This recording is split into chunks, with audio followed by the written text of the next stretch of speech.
हुई है। इस बड़ी खबर पर लगातार अपडेट इस मेगा कवरेज के जरिए जी राजस्थान आप तक पहुंचा रहा है। तो वही विधानसभा स्पीकर की ओर से जारी नोटिस के इस मामले में अब पूर्व उप मुख्यमंत्री सचिन पायलट सहित 19 विधायकों को विधानसभा स्पीकर की ओर से नोटिस जारी करने के खिलाफ दायर याचिका पर हाईकोर्ट में सुनवाई होगी। सुबह 10 बजे का वक्त यहां पर बताया जा रहा है। सुनवाई मुख्य न्यायाधीश इंद्रजीत महांती के साथ न्यायाधीश प्रकाश गुप्ता सुनवाई करेंगे। पूर्व में सचिन पायलट गुट की ओर से वरिष्ठ अधिवक्ता हरीश साल्वे और अधिवक्ता मुकुल रोहतगी बहस पूरी कर चुके हैं, जबकि स्पीकर की ओर से अभिषेक मनु सिंघवी ने अपनी बहस शुरू कर दी है। तो वहीं दूसरी ओर अदालती आदेश की पालना में पक्षकार बनाए गए मुख्य सचेतक महेश जोशी हाईकोर्ट में जवाब पेश कर चुके हैं। जवाब में जोशी ने याचिका को प्रीमेच्योर बताते हुए खारिज की गुहार की है। स्पीकर की ओर से बहस पूरी होने के बाद महेश जोशी की ओर से भी पक्ष रखा जाएगा। याचिका में जहां पर अभिव्यक्ति की आजादी बताते हुए अनुसूची 10 के पैरा 2 के तहत जारी नोटिस और इस प्रावधान को गलत बताया गया है, तो वहीं स्पीकर की ओर से दलील दी गई है कि अब तक मामले में सिर्फ नोटिस ही जारी किए गए हैं। ऐसे में याचिका प्रीमेच्योर होने के कारण खारिज की जाए।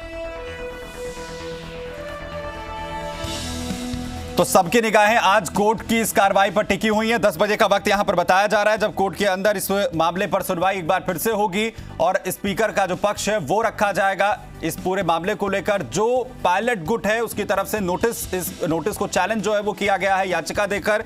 आखिर क्या कुछ जो है कोर्ट का इस पर रुख रहता है, इसके बाद काफी कुछ तय आज हो जाएगा। दोनों ही पक्ष अपनी अपनी स्ट्रैटेजी जो है इसके बाद यहां पर करेंगे। हालांकि इसमें यह भी साफ है कि जिस भी गुट को यहां पर हार का सामना करना पड़ेगा, जिसे कहीं ना कहीं बैकफुट पर हार का मुंह देखना होगा, वो सुप्रीम कोर्ट का एक रुख यहां पर अख्तियार कर सकते हैं। इस पर क्या कुछ रहेगा, इस पर लगातार जी मीडिया संवाददाता ग्राउंड जीरो से हमें रिपोर्ट यहां पर दे रहे हैं। हमारे साथ सुशांत यहां पर बने हुए हैं, मनोहर हमारे साथ हैं, ललित हैं। सबसे पहले अब सुशांत आपके पास मैं यहां पर आ रहा हूं। आज का दिन कई मायनों में अहम है। कोर्ट की सुनवाई का जिस तरीके से हमने यहां पर जिक्र किया, स्ट्रैटेजी अगर हम यहां पर बात करें वर्तमान में सीएम गहलोत की, उनके जहन में क्या कुछ है?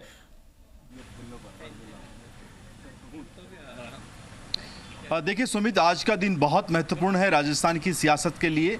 कोर्ट चाहे जो भी फैसला दे, लेकिन निश्चित तौर पे उसका असर दूरगामी होगा, दूर तक जाएगा।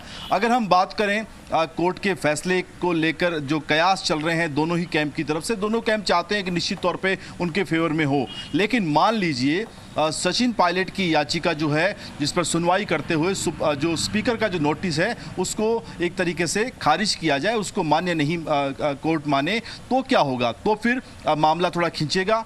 जो अशोक गहलोत ने आगे की रणनीति बना रखी है, फ्लोर टेस्ट की नौबत आएगी। फ्लोर टेस्ट में अगर मुख्यमंत्री खुद ही कहें राजभवन जाकर कि वो फ्लोर टेस्ट करवाना चाहते हैं तो फ्लोर टेस्ट करवाया जा सकता है। विपक्ष कहे या सचिन पायलट कैंप कहे या 25 से ज़्यादा जो बागी विधायक हैं वो कहें। ऐसे में फ्लोर टेस्ट में स्थितियां क्या बनती हैं, क्योंकि फ्लोर टेस्ट से पहले कांग्रेस विधायक दल की बैठक में व्हिप लागू करेगी। ऐसे में अगर पायलट कैंप के विधायक उस बैठक में आ जाते हैं तो उन पर एक तरीके से तलवार जो लटकी हुई है वो काफ़ी हद तक बच जाएगी। लेकिन फिर वोटिंग के लिए व्हिप जारी होगा और अगर वो क्रॉस वोटिंग करते हैं बागी विधायक, तो सुमित क्रॉस वोटिंग के दौरान वोट तो उनका मान्य हो जाएगा, लेकिन उनकी सदस्यता चली जाएगी विधायकी के लिए। ये बहुत महत्वपूर्ण बात है, क्योंकि अगर वोट काउंट होता है ऐसी सूरत में सरकार जो है वो फिर जो अल्पमत में आ जाएगी। फिर सदन का जो आंकड़ा होगा उस लिहाज से कौन सा ऐसा दल है जिसके पास बहुमत है, ये ऐसा पेच है जिसको लेकर और अधिक बात करने की ज़रूरत है। हमारे सहयोगी शशिमोहन हैं। शशिमोहन, अगर पायलट कैंप विधायक दल की बैठक में आया, व्हिप उस समय उन पे एक तरीके से पालना कर दी, लेकिन वोटिंग के दौरान फिर व्हिप जारी हो और अगर वो वोट करते हैं, मान लीजिए 19 विधायक क्रॉस वोटिंग करते हैं, तो वोट काउंट होगा, लेकिन मेंबरशिप जो है सदन की वो चली जाएगी। तो ऐसी स्थिति में भी सरकार गिर सकती है। देखिए सुशांत, अगर 19 विधायक कांग्रेस के जो कैंप के सरकारी कैंप के अगर सरकार के खिलाफ वोट कर रहे हैं तो सदस्यता नहीं जारी है। 101 विधायक सरकार के खिलाफ वोट करेंगे तभी सरकार अल्पमत में आ सकती है। ऐसी सूरत तब है तब बीजेपी अपना कैंप बचाए रखे, अपने 72 वोट, अपने आरएलपी के 3 वोट बचाए रखे और सरकार के खिलाफ जो 19 विधायक गए हैं इसके साथ में 5 विधायक कम से कम उनको और लेकर के आने। 98 का आंकड़ा अभी जो है, अगर हम 19 को काउंट करें, 3 निर्दलीय काउंट करें, 72 और 3 75 वो हैं, तो 98 का आंकड़ा बैठ रहा है अभी। 98 का आंकड़ा बैठ रहा है, लेकिन उसके अलावा भी 3 वोट उनको और लाने होंगे। अब क्या सरकार के कैंप में जो होटल फेयरमाउंट में विधायक मौजूद हैं, उनमें से 3 वोट और लेकर के आ सकता है पायलट खेमा, या अगर बीजेपी उनसे बातचीत करती है किसी तरीके से। हालांकि बीजेपी अभी तक अपने आप को दूर बनाए रखी है। सवाल यही है कि सरकार अपने पास कितने वोट देख रही है। अगर सरकार कॉन्फिडेंट है तो सरकार जल्द से जल्द आज के फैसले के बाद में बहुमत परीक्षण करना चाहेगी, फ्लोर टेस्ट खुद सरकार कराना चाहेगी, जिससे कि सरकार को बड़ी रिलीफ मिले और बागी कैंप जो है वो अपनी सरकार के खिलाफ वोट देने के बाद में उसकी सदस्यता खत्म हो जाए और फिर उपचुनाव में जाया जाए। तो ये माने कि सरकार की काफ़ी हद तक निर्भरता जो है फिलहाल बाड़ेबंदी में जितने विधायक हैं, जो जरूरी आंकड़ा सरकार कह रही है, उन पर ही निर्भर करता है कि उनका मनोबल एक तरीके से बनाए रखें, एकजुटता बनाए रखें। देखिए सुशांत, बिल्कुल सही है। जो सरकारी कैंप है उसमें जो 99-100 विधायक होटल में होने का दावा किया जा रहा है, उनमें से कितने सरकार के साथ दिल से हैं। आप शरीर से साथ में हैं, आप होटल में इतने दिन से रह रहे हैं, वो एक अलग बात है, लेकिन वोटिंग करते समय किसके दिमाग में क्या बात आती है। तकरीबन 18 से 19 विधायक ऐसे हैं जिनके ऊपर सरकार के मंत्री, सरकार के विश्वस्त सिपहसालार लगातार नज़र बनाए हुए रखे हैं। होटल में भी उनकी गतिविधियों पर नज़र रखी जाती है, किससे बात कर रहे हैं, किससे नहीं बात कर रहे हैं। ऐसी सूरत में कई लोग फ़ोन पर बातचीत करने के बजाय व्हाट्सएप कॉलिंग के ऊपर भरोसा कर रहे हैं। हम भी जब व्हाट्सएप पर बात करते हैं तो विधायक बात कर लेते हैं, लेकिन साधारण फोन नहीं उठा रहे हैं। उनको आशंका है कि हो सकता है उनकी भी बातचीत कहीं सुनी जा रही हो, टेप हो रही हो या नहीं हो रही हो, बात अलग है, लेकिन सुनी जा सकती है। ऐसी सूरत में जो सरकारी कैंप में विधायक हैं, सारा दारोमदार उनके ऊपर है, क्योंकि पायलट कैंप दिखा चुका है, केवल 19 विधायक उनके पास में। एक सवाल और कि आपने कहा कि अगर पायलट गुट जो भाजपा है, सहयोगी गठबंधन है, टोटल का 101 आंकड़ा अगर हो जाए तो सरकार जो है वो गिर सकती है। फिर जो सबसे बड़ा दल है राज्यपाल, उसको न्योता देंगे। देखिए, सरकार अगर अल्पमत में आ जाती है तो जो विधायक कांग्रेस कैंप के हैं जो सरकार के खिलाफ वोट करते हैं, उनकी सदस्यता चल जाएगी। पहली बात यह है। ऐसी सूरत में सेकंड लार्जेस्ट जो पार्टी है उसको राज्यपाल आमंत्रित कर सकते हैं, लेकिन वो भी कानूनी मामलों के जानकारों से बात करके, परीक्षण करा के कि अब सदन में फिगर ऑफ मेजॉरिटी कितना रह गया है। क्योंकि अगर 25 विधायकों की सदस्यता जाती है तो फिगर ऑफ मेजॉरिटी बदल जाएगा। वो फिर 175 सदस्यों के ऊपर आपको साबित करना होगा और तकरीबन 85-88 के आसपास वो रह जाएगा। ऐसी सूरत में क्या बीजेपी का कैंप वो बहुमत जुटा पाएगा, क्योंकि उनके पास तो 75 विधायक ही हैं। निर्दलीयों में से कितनों का समर्थन उनको मिल पाता है। और ऐसी सूरत में बड़ी संभावना है अनुच्छेद 356 का इस्तेमाल किया जाए, राष्ट्रपति शासन लग सकता है। में ये भी तो दिख रहा है कि गहलोत सरकार के पास वो आंकड़ा है, क्योंकि 100 के आसपास का तो दावा ये लोग कर ही रहे हैं। लेकिन एक बार जब सरकार अल्पमत में आ जाएगी, जैसा हम चर्चा कर रहे थे, तो उसके बाद में सेकंड लार्जेस्ट को या तो मौका देंगे राज्यपाल, या फिर राष्ट्रपति शासन लगा करके उपचुनाव में प्रदेश को भेजा जा सकता है, मिड टर्म पोल में कहीं भेजा जा सकता है। और अगर सरकार के पास मैजिकल फिगर है जो 100 हो सकता है अभी की सूरत में, क्योंकि मास्टर भंवरलाल मेघवाल अस्पताल में है, वो नहीं आएंगे। और एक आप मान के चलिएगा, स्पीकर सीपी जोशी की भूमिका बहुत महत्वपूर्ण होने वाली है। आमतौर पर राज्यपाल की भूमिका भी उससे महत्वपूर्ण होगी जब पूरे ये हालात बनेंगे, सब कुछ उन्हीं पर निर्भर करने वाला है। बिल्कुल, सदन के भीतर जो होगा उसमें स्पीकर की भूमिका होगी। सदन के भीतर जो हुआ उसकी जानकारी स्पीकर राज्यपाल को देंगे, फिर राज्यपाल तय करेंगे। लेकिन अगर दोनों के पास वोट बराबर बैठता है तो फिर स्पीकर की भूमिका इसलिए क्योंकि स्पीकर बहुमत साबित होने की दशा में तो वोट नहीं करते हैं, लेकिन अगर बराबर है तो स्पीकर का वोट काउंट करता है। और स्पीकर ने कांग्रेस की सदस्यता से इस्तीफा नहीं दिया है। आपको ध्यान होगा, जब स्पीकर के पद पर सीपी जोशी बैठे थे, उनसे पूछा गया था तो उन्होंने कहा था कि इस्तीफा देना किसी पार्टी से जरूरी नहीं होता है स्पीकर के लिए, लेकिन निष्पक्षता से काम करे, यही पर्याप्त है। तो कांग्रेस की सदस्य हैं स्पीकर, अभी इस्तीफा नहीं दिया है सदस्यता से। ऐसी सूरत में देखना होगा कि क्या मामला फिर से सुप्रीम कोर्ट में जाता है कि उन्होंने इस्तीफा नहीं दिया था। अगर ये टाई की नौबत आती है तो ये तो हो गया तब जब पायलट की जो है पायलट के फेवर में आता है फैसला। अगर पायलट के खिलाफ फैसला आता है तो सुप्रीम कोर्ट का दरवाजा खुला रहेगा, वहां भी वो जाएंगे। देखिए, निश्चित तौर पर आप मान के चलिए, हरीश साल्वे और मुकुल रोहतगी जैसे बड़े वकीलों को करने का मतलब ही यह है कि अगर सुप्रीम कोर्ट में मामला जाता है तो पायलट कैंप उसके लिए भी मानसिक रूप से तैयार है।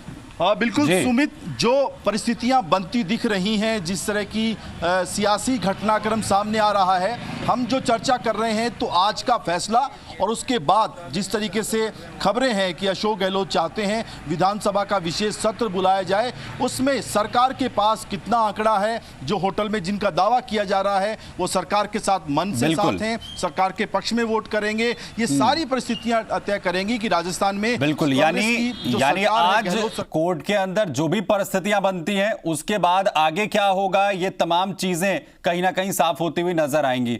मनोहर, आपके पास मैं आ रहा हूं आखिर, क्योंकि मानेसर के अंदर ही तमाम स्थितियां जो हैं वो कुछ साफ हो सकती हैं। वहां आखिर कौन आ रहा है, क्योंकि लगातार कांग्रेस की तरफ से यह कहना कि ये तमाम जो चीजें चल रही हैं इसमें बीजेपी का फुल हैंड है। वो जिक्र ये भी करते हैं कि आखिर पैरवी इस वक्त कौन कर रहा है, मुकुल रोहतगी को लेकर भी कहते हैं या फिर हरीश साल्वे को लेकर जो है वो जिक्र किया जाता है। तो आखिर वहां से किस तरीके के मैसेजेस मिल रहे हैं? क्या कोई नेता मुलाकात करने के लिए वहां पर पहुंचा है? कोई कांटेक्ट में क्या अभी भी सचिन पायलट के है? क्योंकि आज के दिन के बाद उनकी भविष्य उनका क्या होगा, ये तमाम चीजें कहीं ना कहीं साफ हो जाएंगी।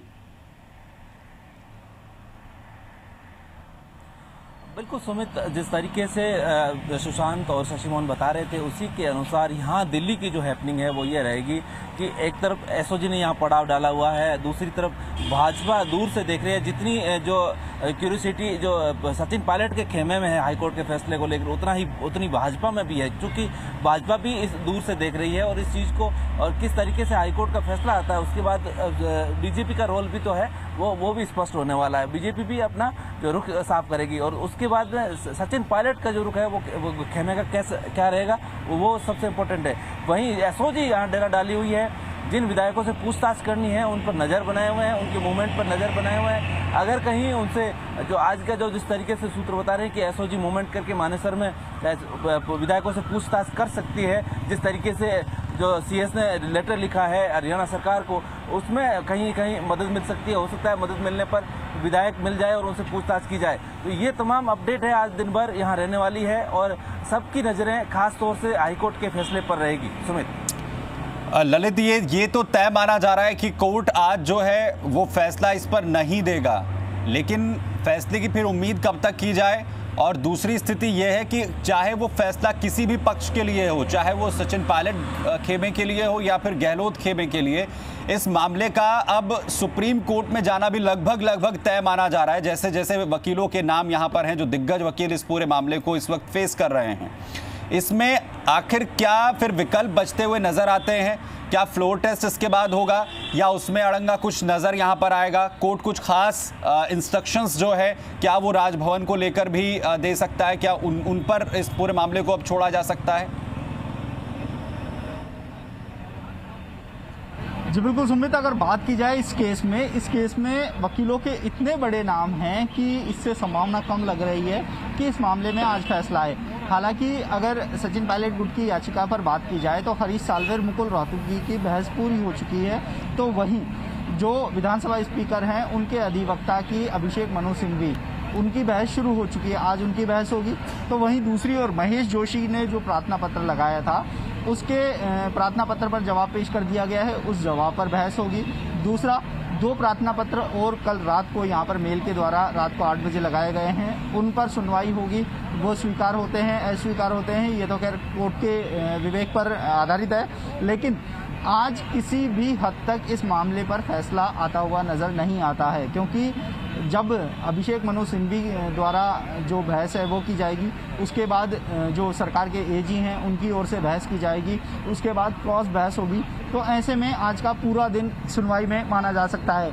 सीजे कोर्ट पहुंच चुके हैं, अब से महज 20 मिनट में इस मामले पर सुनवाई होने वाली है। मेरे सहयोगी महेश मेरे साथ लगातार जुड़े हुए हैं, उनसे ही जानना चाहेंगे, मैं क्या लगता है कि आज इस मामले पर फैसला आ सकता है, क्योंकि प्रार्थना पत्र बढ़ते जा रहे हैं, बहस अभी पूरी बाकी है। देखिए, संभावना जो है वो करीबन 99% संभावना यही है कि आज फैसला नहीं आएगा, क्योंकि जैसे कि आप भी बता चुके हैं कि लंबे कई वकील हैं। पिछली बार अपन देखा कि केवल एक वकील ने ही दिन भर ले लिया था, हरीश साल्वे है, उन्होंने दिन भर ही जो है मामले में बहस कर ली थी। इसके अलावा आज जो बहस होनी है वो स्पीकर की ओर से अभिषेक मनु सिंघवी हैं, महाधिवक्ता हैं MS सिंघवी, वो पेश रखेंगे।